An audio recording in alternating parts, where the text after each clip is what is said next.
Hello and welcome to this video. Today we were looking at the YieldMax payouts that happened on Friday, the 9th of May. The groups that were affected were related to the announcements that were made on the 7th of May, which were the weekly groups, which I call W, and the D groups. So in this video, we're going to look at the disclaimer, and then we're going to have a look at the background information that relates to the payouts. We'll also review next week's YieldMax income for weekly and D, and also look ahead to next week's YieldMax announcement on May 14th, which will affect the weekly and Group A ETFs. Brief disclaimer: investing involves the risk of loss. This video is not meant to be financial advice, and other than owning the ETFs presented in this video, I have no affiliation with the companies that issued them. So, for background, on May 7th, YieldMax announced dividend payouts per share and for the weekly ETFs and the Group D ETFs. Here is a look at that. This is a look at that announcement, and it came out on May 7th again, and it covered the weeklies, as I said, and I'm pointing at the screen. You can't see it. Anyway, every 4 weeks, Group D ETFs are listed here, and a link to this will be in the description below. So let's go to this is my portfolio. This is where I put the announcement dividend payments on the right here as I'm scrolling down. I also calculate an average over all the past ones that when I started this year. So this is an average of what has been paid out. And the green ones you see are the ones that I actually use in my calculations.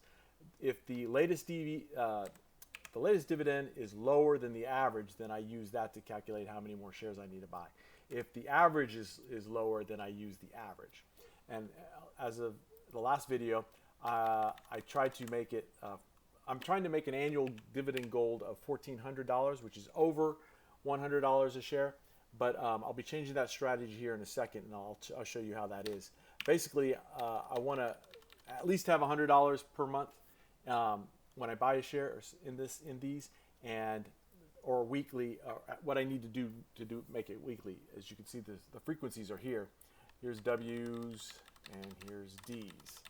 So the way I calculated my spreadsheet. But this was the calculation we did last Wednesday here, and I had to buy shares to reach those goals. Here are the actuals that came in. As you can see, as of May 25th, this was last week, so I don't use those in the calculations for this. But for this week, I did buy 1 share of CHEPI, CHPY, to get the placeholder for my spreadsheets, and now, as you can see here, I need to buy a lot more shares. I need to buy 79 more shares at least, and spend around $4,000. So we'll talk about that in a second. But regardless, the payouts that I got, based on what I own and what I calculated, I got $2,600, around $2,600 for last week, based on the announcement that they made. And I'm quite happy with that. As a reminder, each month has roughly 4 weeks in it. So if this is 1 week of payments, I'll generally get around $10,000 for the month. But again, we have to make sure that we actually do see these kinds of results. Otherwise, it's not worth doing. So you have to, not only do you have to calculate for the estimate, you have to actually try and prove that it came into my, I have to prove that it came into my account. All right, so this is for this week. As you can see, $2,600. You can see all the amounts that I got. Something that I have I did change from last week is I did start putting an expected income in here. As I said, I only bought 1 share of CHEPI, and that's a problem because I don't have enough cash right now.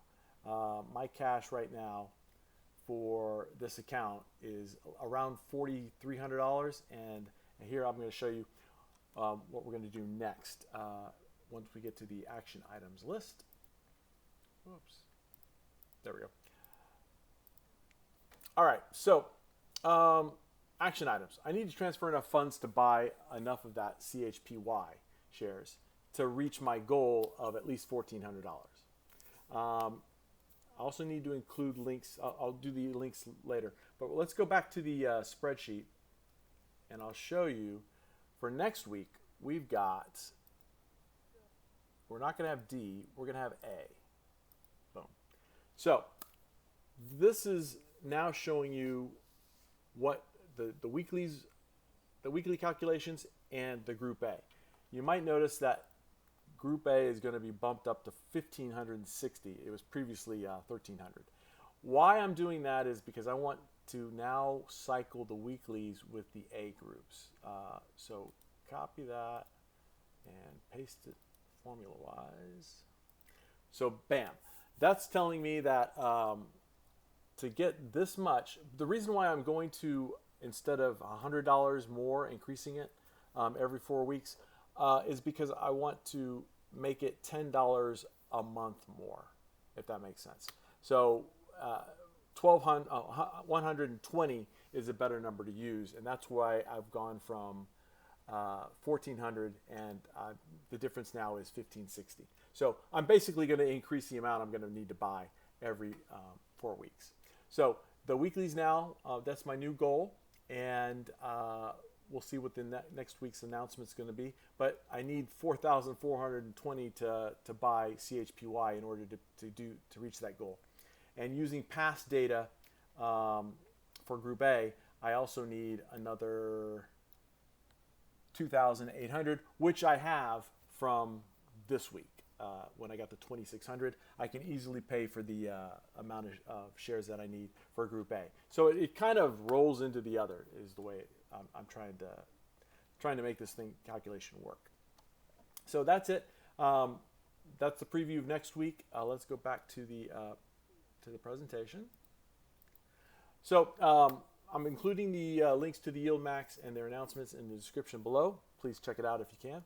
Also, I request that you comment, like, and subscribe for more videos like this. I've already gotten a few questions as to this portion of my stock portfolio, and I will be starting to answer them as I can during the video. All right, thanks for watching. Please comment, like, and subscribe, and I will talk to you in the next video. Thank you.